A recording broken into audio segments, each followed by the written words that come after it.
Timber Woods scale models. I'm here to discuss the art of journaling, um,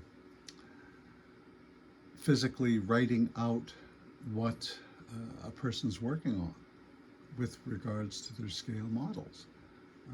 I find it very useful that it helps me keep track of where I'm at, looking back, taking a look at mistakes that I may have made in the process of building the model, which I still make mistakes, surprise, surprise, and just a fun way to keep track of what's going on.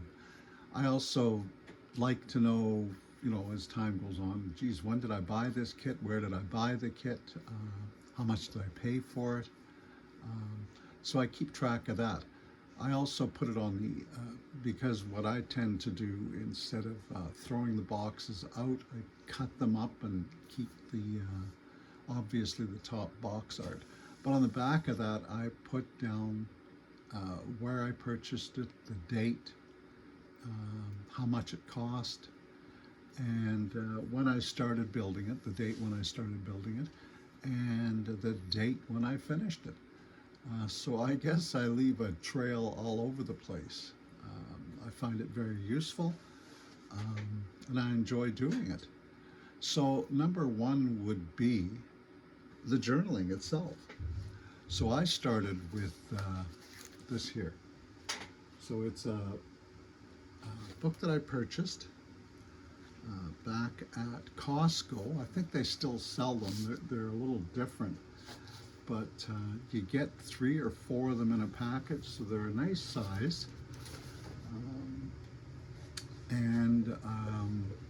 What I do is a couple of things. One of them is sometimes I'll come across something that looks really cool, whether it's a tool or a kit itself.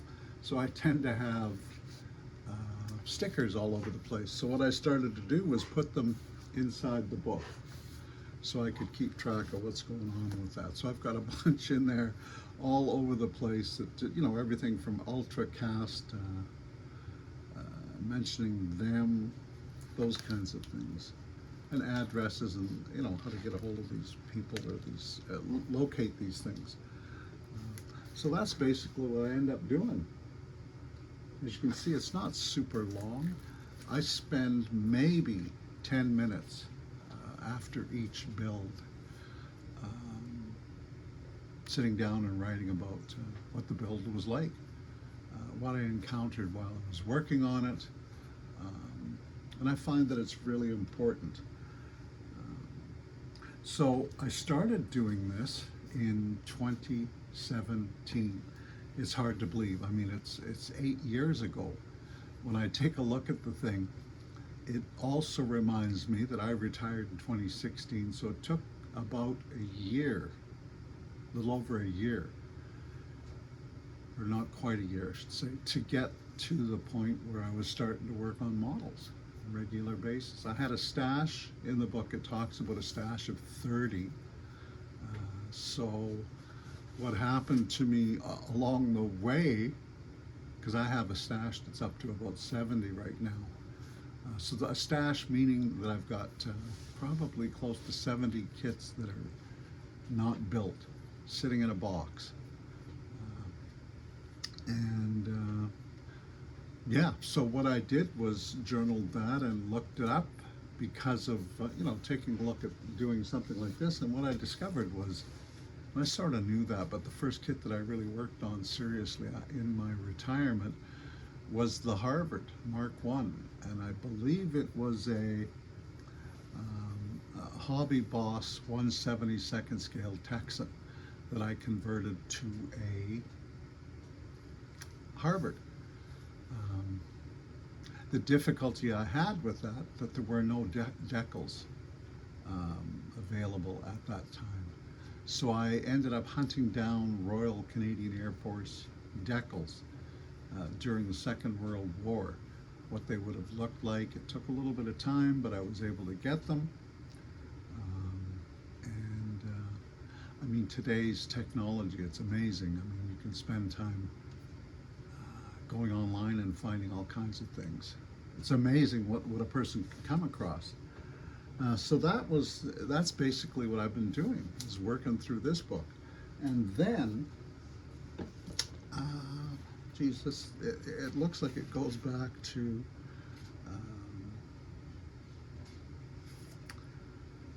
I don't know, earlier this year. Okay, yeah, so it would have been April 2024. Again, I was on YouTube sort of checking things out. One of the guys that I check out is Model Minutes. So Matt, for Model Minutes, created a journaling book, a guide. It's not just a guide, it's actually a journal book in 2023. So it's been circulating for about a year. And what I did was went on Amazon after he had discussed it and actually found it. And I believe it was about $20. This Matt for Model Minutes is out of the United Kingdom. And it took less than a week for the book to get to me after I ordered it. Typical Amazon, right? Fairly quickly got the book. And it's a treasure trove of, yeah, it's really neat. What it does is each page, there's 2 pages, and basically it covers, let's see, I'm trying to peek around and see if I'm getting through to you. It covers everything you'd ever want to know about modeling. So what I do, like, it asks for the manufacturer, the kit name, price, scale, how much I paid, product code, date started, and date completed. So this is for my Arrma Hobby Hurricane. I started at April 11th, finished at October 17th. I purchased that kit directly from Arrma Hobby. So it asks you things like pre-build observations, during the build, on completion, the paint scheme I chose. So a lot of the times it's right out of the kit itself. It's got schemes that you can choose from. Accessories that I used.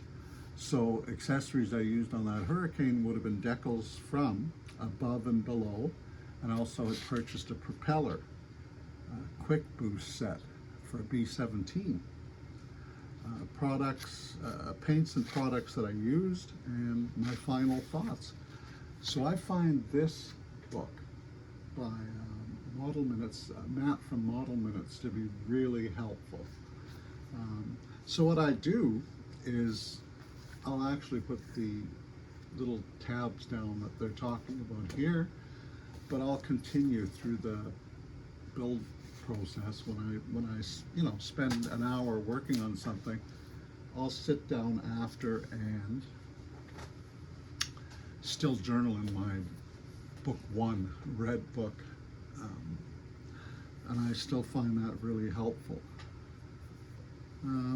So what I came across just a couple of months ago was, again, this time on a podcast, and I believe the podcast was Plastic Model Mojo. So there's 2 Americans that talk on a regular basis on this podcast about scale model building. They have different guests on. A lot of the times they have Canadians on, because Canadians are really famous for our winters and hunkering down and doing model kits. So they have a lot of guests on talking about a multitude of topics, everything from spraying, like paint booths, whatever it is, techniques. So this fellow that they were talking about is this Steve Anderson out of the United States. He sat down and I did this. wonderful deal. Now it's a little more detailed. It's not something that I sit there and write in every time I'm working on a kit. This is more structured.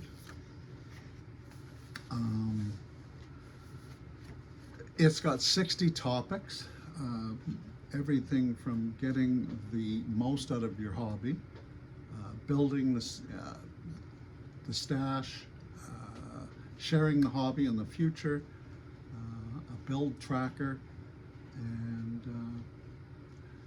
it's a little more in-depth. I think one of the things that I did with this book was to help me with my plans for 2025, for this year, to basically take a look at, okay, so what am I going to work on? What do I need to do? Are there kits that I want to purchase? And yeah, in my head, there's still kits that I really want to get a hold of. Airfix's B17. I also want to get a B24 1/72nd scale. Both of these would be 1/72nd scale. I sort of want to build up my bomber command from the RAF World War II. So right now in my stash, I do have a Lancaster.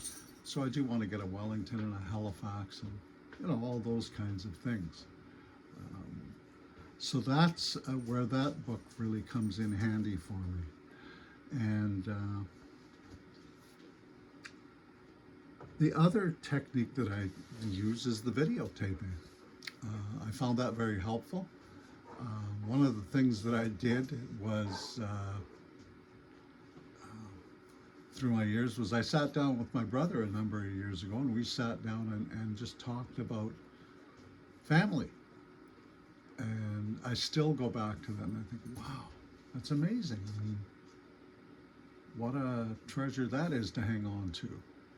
Because he passed away in 2020, so I still have this journal to speak. Our plan was to go through, sit down and interview and just have this done up for